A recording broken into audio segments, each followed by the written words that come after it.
সাল্লাল্লাহু আলাইহি ওয়াসাল্লাম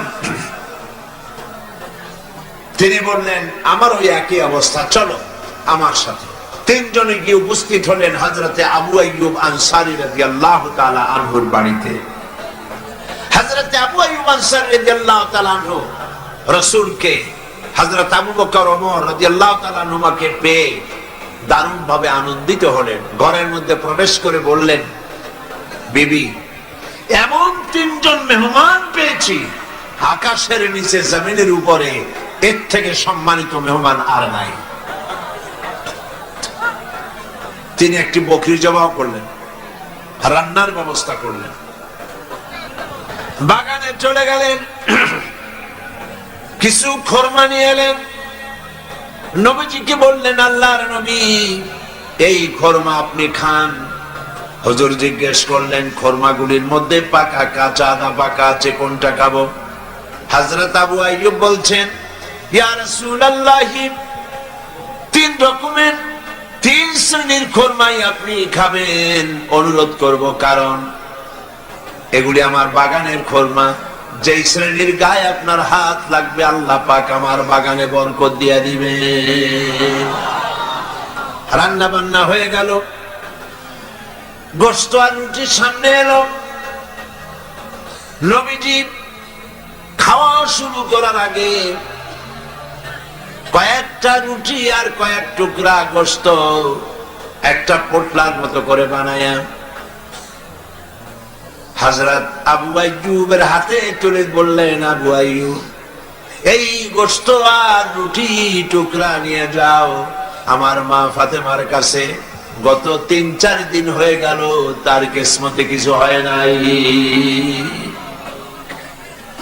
নিজেরা না খেয়ে মানুষের দুয়ারে দুয়ারে খাবার পৌঁছে দিয়েছেন, মানুষ যেন কষ্ট না পায়, জনগণের খাবারের বন্দোবস্ত, পড়ার বন্দোবস্ত করেছেন।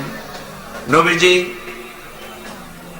গরিব মানুষের জন্য, মানুষের অর্থনৈতিক সমৃদ্ধির জন্য ব্যাংক তৈরি করলেন, ব্যাংকের নাম রাখলেন বাইতুল মাল। এই ব্যাংকের উদ্বোধন যেদিন করেন, বুখারী শরীফের হাদিসে এসেছে, আল্লাহর নবী উদ্বোধনী বক্তব্যে বললেন, মান তারাকা দায়নান আও দিয়ান ফালাইয়া, যদি কোন ঋণগ্রস্ত ব্যক্তি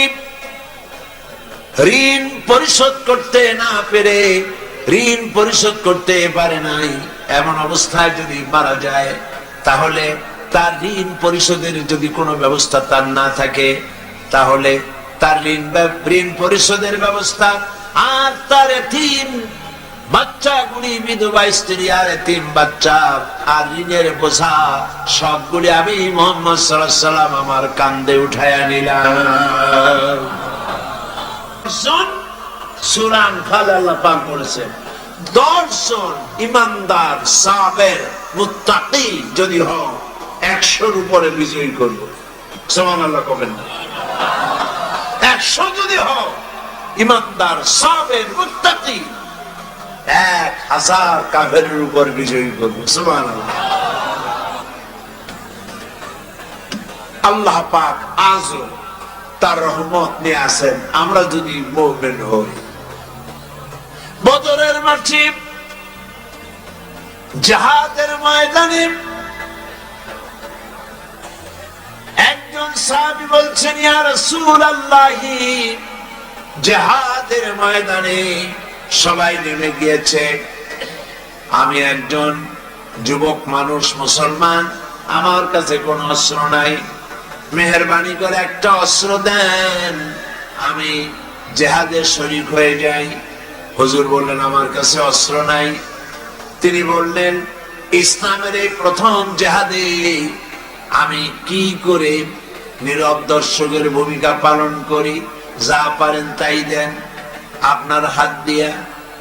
নবীজি এদিক ওদিক তাকায়া একটা শুকনা খেজুরের ডাল পেলেন, শুকনা খেজুরের ডালটা ধরাই দিলেন সাহাবীর হাতে।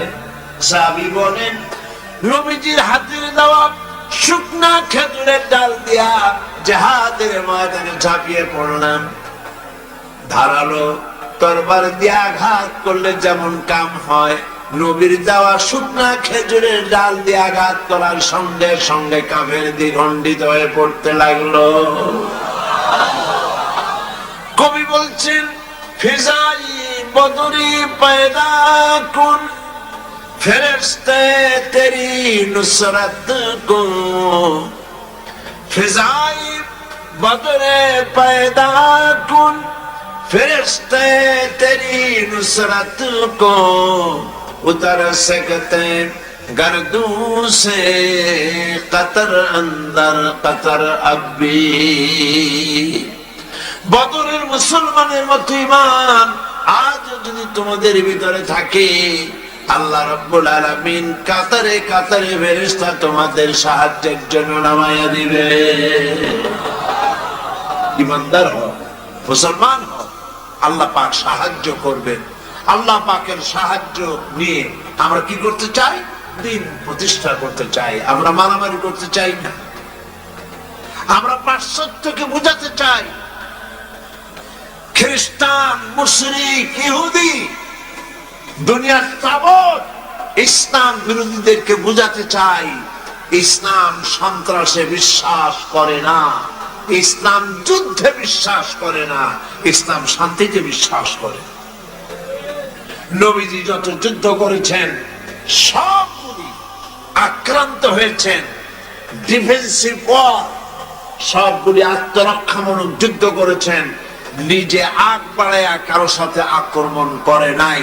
সুতরাং আপনাদের যুদ্ধ যেমন আপনারা যুদ্ধ করেন দেশ দখল করে, সেই দেশে নিজের ক্ষমতা চালু করে ক্ষমতার ব্যাপ্তি পরিধি আরো বাড়াবার জন্য ইসলাম এভাবে লড়াই করে না। ইসলাম চায় পৃথিবীর মানুষ আল্লাহর মানুষের উপরে আল্লাহর আইন কায়েম করার জন্য তারা চেষ্টা চালায়।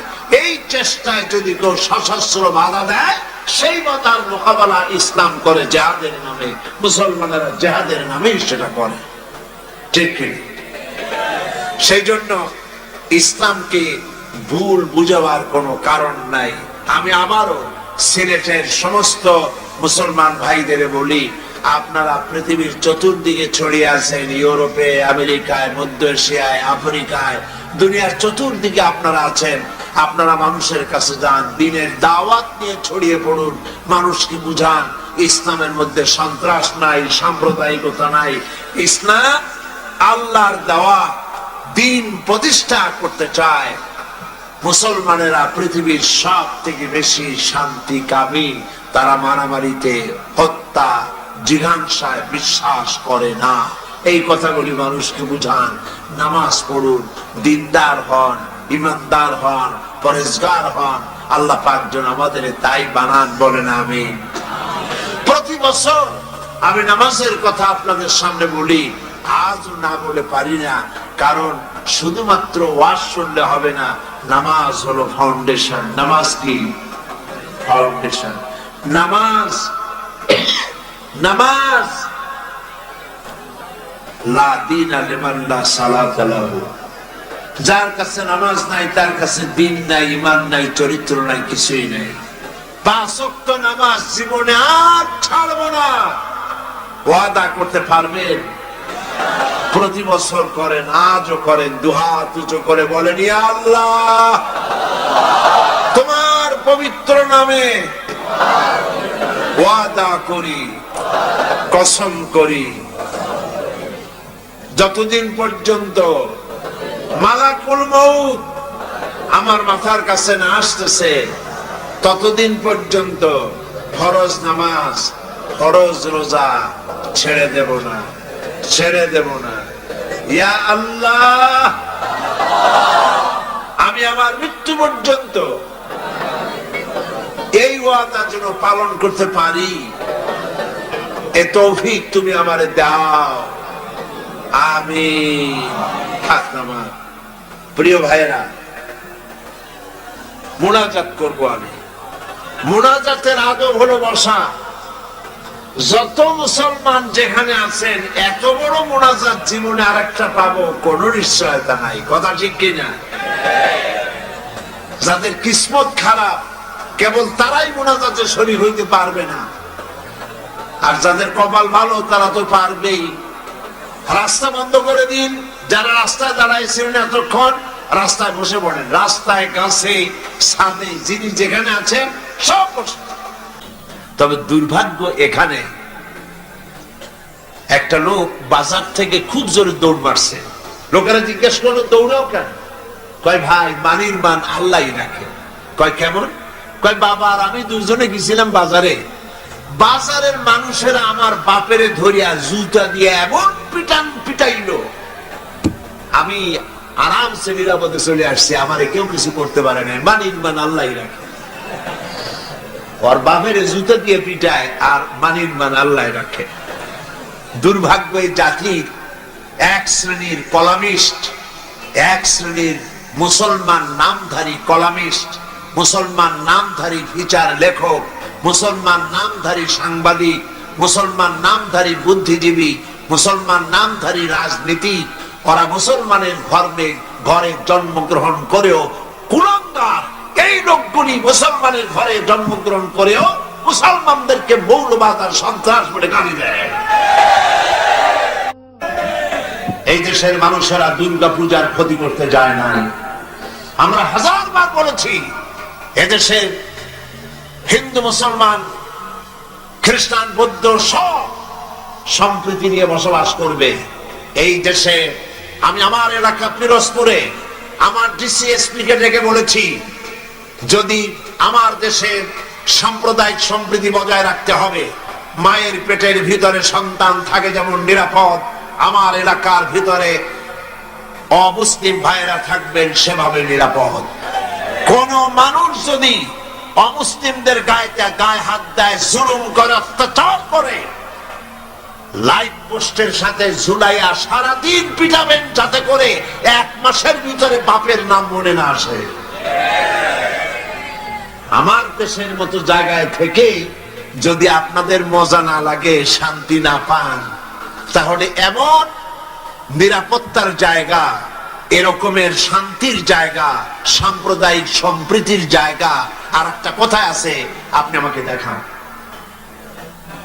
হিন্দু নেতৃবৃন্দ যারা বলছেন অসভ্য বর্বরের রাজত্ব চলছে, তাহলে হিন্দুস্তানকে আপনারা কি বলবেন? 1947 সনে ভারত আমরা ব্রিটিশ থেকে স্বাধীন হলাম। 1947 থেকে শুরু করে 2002 সাল পর্যন্ত বাংলাদেশে কোন সাম্প্রদায়িক দাঙ্গা হয় নাই। একথা ঠিক না বেঠিক? একথা সত্য কিনা? একবারের জন্য হয় নাই। আর তোমার হিন্দুস্তানে 1947 থেকে 2002 সাল পর্যন্ত 4000 বার সাম্প্রদায়িক দাঙ্গা হয়েছে। তোমাদের দেশে যখন কোরবানি হয় ভারতে, কোরবানির সময় গরু কোরবানি হয় না, তোমরা মুসলমান কোরবানি করো।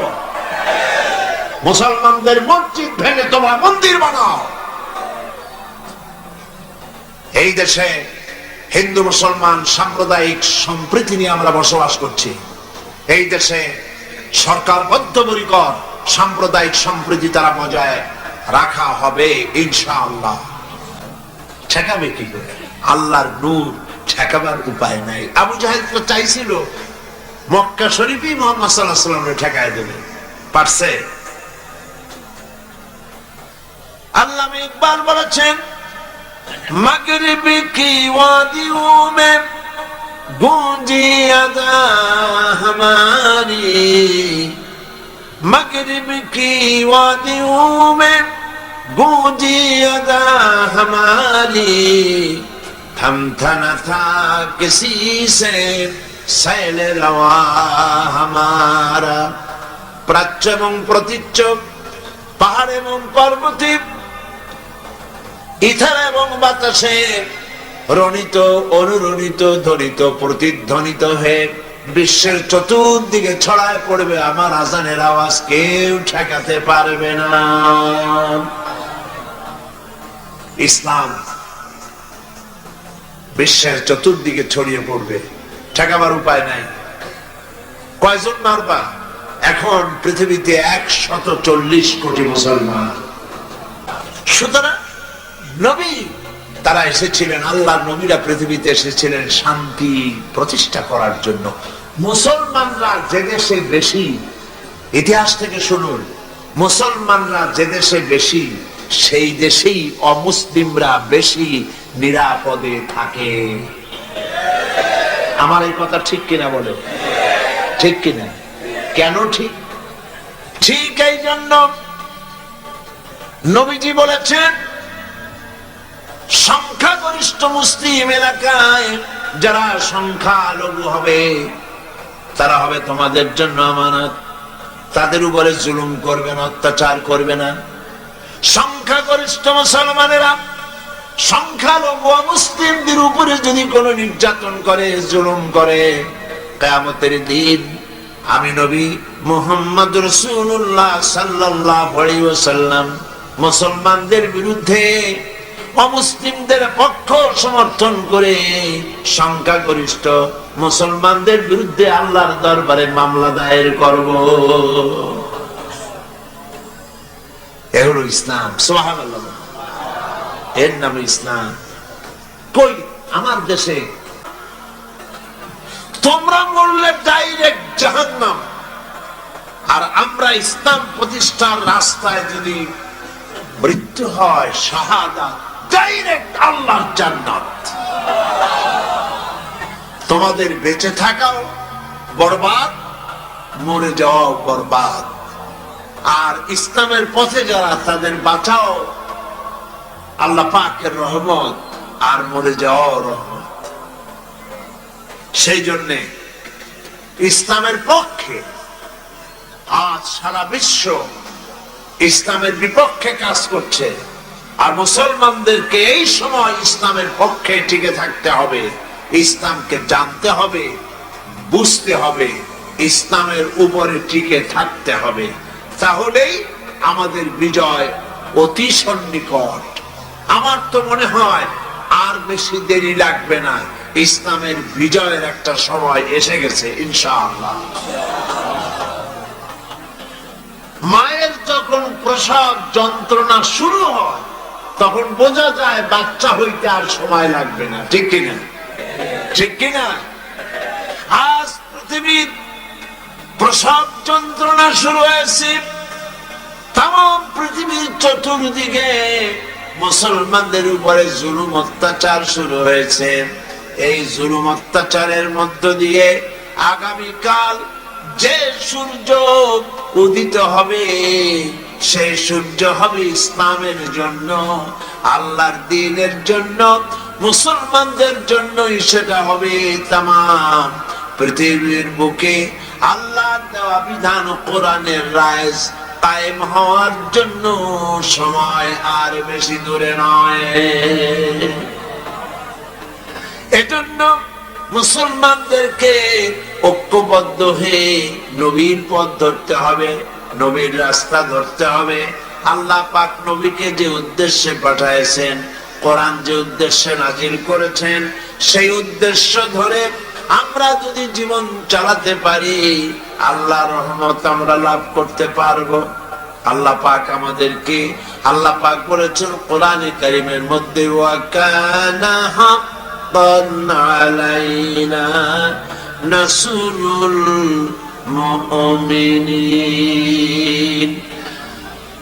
আল্লাহ রাব্বুল আলামিন বলেন, মুমিনদেরকে সাহায্য করা আমি আল্লাহর জন্য ওয়াজিব। সুবহানাল্লাহ বলেন, মুমিনদেরকে সাহায্য করা আমি আল্লাহর জন্য ওয়াজিব।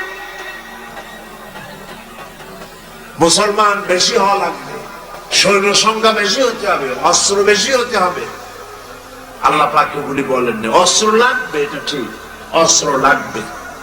কিসের জন্য? দিন প্রতিষ্ঠার জন্য। কেউ যদি আমাদের মারে তাহলে আমরা তো আর বসে বসে আঙ্গুল চুষতে পারবো না। কি বলেন? ঠিক কিনা? এই জন্য জিহাদে আল্লাহর মদদ পাওয়া যায়। মুসলমানেরা আল্লাহর দেওয়া বিধান কায়েমের জন্য যদি চেষ্টা চালায়, আল্লাহ পাক বলেছেন, ওয়ালা তাহিনু ওয়ালা তাহজানু ওয়া আনতুমুল আনাউনা ইন কুনতুম মুমিনিন।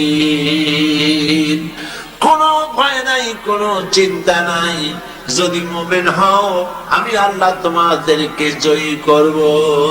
সুবহানাল্লাহ। আল্লাহুম্মা আমিন। ربنا ظلمنا أنفسنا وإن لم تغفر لنا وترحمنا لنكونن من الخاسرين। সবাই পড়ুন ربنا ظلمنا أنفسنا وإن لم تغفر لنا وترحمنا لنكونن من الخاسرين। আয় আল্লাহ রাব্বুল আলামিন, লক্ষাধিক জনতার এই বিশাল জনসমুদ্র নিয়ে তোমার দরবারে গভীর রাত্রে হাত তুলেছি। আল্লাহ তাআলা 5 দিন ধরে কোরআনের কথা আলোচনা হয়েছে, দরুদ সালাম হয়েছে, জিকির আজকার হয়েছে। এর মধ্যে যা ভুল হয়েছে মেহেরবানি করে মাফ করে দাও রব্বুল আলামিন। যে সব আলোচনা, দোয়া, দরুদ, নামাজ, তেলাওয়াত যা হয়েছে, তুমি খুশি হয়ে মেহেরবানি করে নবী করিম সাল্লাল্লাহু আলাইহি সাল্লামের রূহ মুবারকে পৌঁছায় দাও। তামাম পৃথিবীর মাটির নিচে যত মুমিন মুমিনাত শুয়ে আছেন তাদের আরো পরে সব পৌঁছায় দাও রব্বুল আলামিন। এই পৃথিবীর মাটির নিচে তোমার নবীরা যারা শুয়ে আছেন, সাহাবায়ে কেরাম, সিদ্দিকিন, শুহাদা, সালিহিন, আসফিয়ায়ে কেরাম, আউলিয়ায়ে কেরাম যারা শুয়ে আছেন তাদের আরো পরে সব পৌঁছায় দাও রব্বুল আলামিন। এই সিলেটের ময়দানে তোমার মাহবুব বান্দা হযরত শাহজালাল রাহমাতুল্লাহ আলাইহি, হযরতে শাহপরান থেকে শুরু করে তোমার মাহবুব বান্দারা যারা শুয়ে আছেন সিলেটের মাটিতে, সকলের রুহের পরে সওয়াব পৌঁছায় দাও। আয় আল্লাহ তাআলা,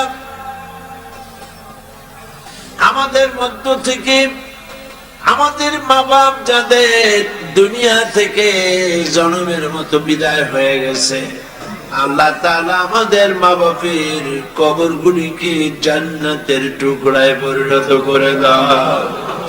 রব্বির হামহুমা কামা রব্বায়ানি সগীরা।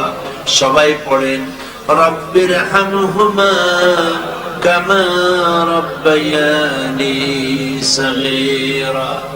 আয় আল্লাহ তাআলা, আমাদের জন্মদাতা পিতা কত কষ্ট করে আমাদেরকে মানুষ করেছে। আয় আল্লাহ তাআলা, গরিব মানুষ ছিলেন আমাদের পিতা, সবার বাপ ধনী ছিল না, অনেকের বাপ গরিব ছিল। ধান বিক্রি করে, চাউল বিক্রি করে, নারকেল সুপারি বিক্রি করে কোন রকম করে জীবন চালাইছে, আমাদের লেখাপড়ার খরচা দিয়েছে। মাথায় পিঠে হাত বুলাইয়া কত দোয়া করেছেন, কত আশা করেছেন ছেলে ভালো হবে, ছেলে আল্লাহর খাঁটি গোলাম হবে।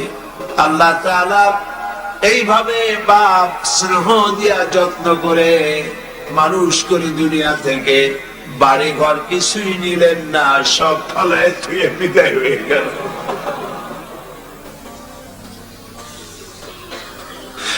যাবার সময়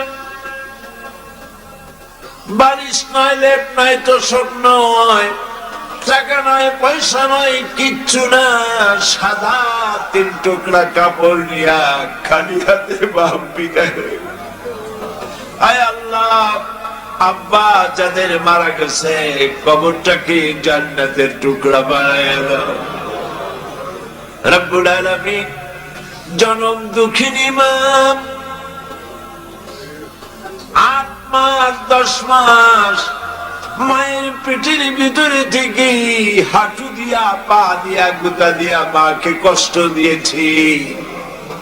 মা ডেলিভারিতে কষ্ট করেছেন, 2-2.5 বছর পর্যন্ত বুকের দুধ খাওয়াইয়া মানুষ করছেন।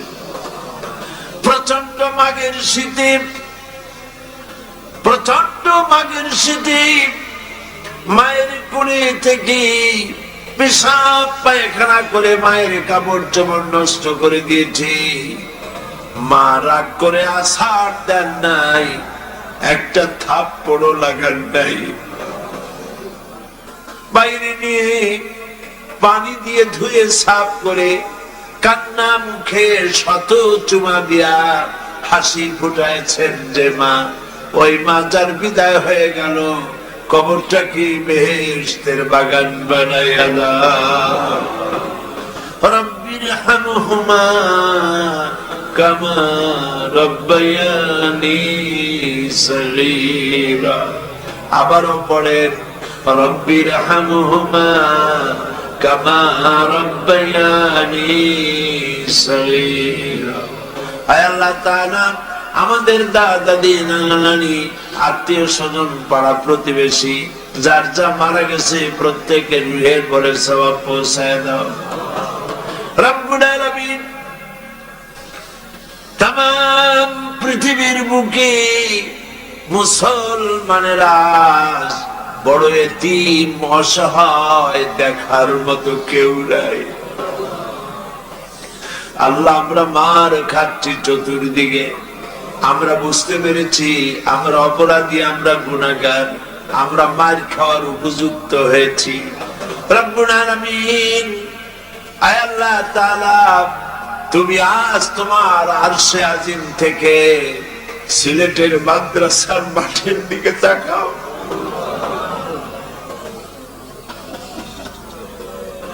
রহমতের নজর দিয়ে তাকাও। আরশে আজিম থেকে রহমতের নজরে তাকায় দেখো সিলেটে তোমার বান্দা বান্দিরা কিভাবে কাঁদতেছে।